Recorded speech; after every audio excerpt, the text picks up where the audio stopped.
Odisha plus खबर ही रायरंगपुर रे polio दिवस पालित। आज 12 अक्टोबर सारा ओडिशार सहरर गली संधि रे पोलियो दिवस महासमारोह रे पालित हो जाइछि। दुई बुंदा प्रत्येक थर पोलियो उपरे विजय रहू निरंतर।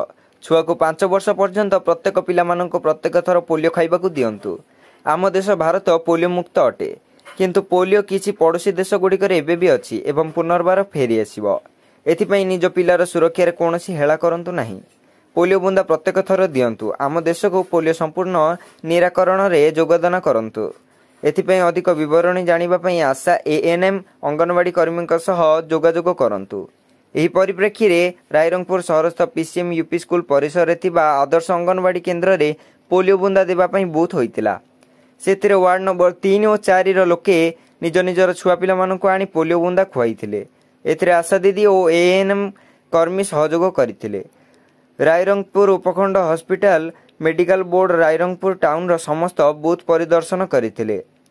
पुणी देखा जाइतिला किछि लोक पोलियो बुंदा देबाकू जाई नथिबा बेले अधिकांश लोक आज रविवार छुट्टी दिन थिबारु निजर संस्थान को सांगरे धरी पोलियो बुंदा खुआइबा पई आस्थिले।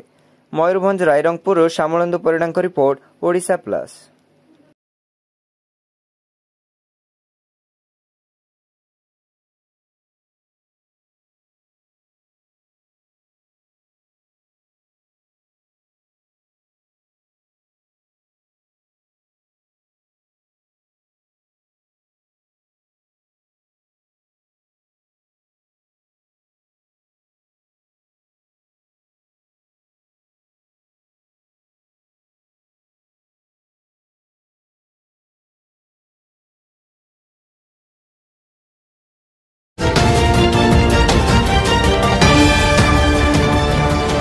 ओडिशा प्लस खबर ही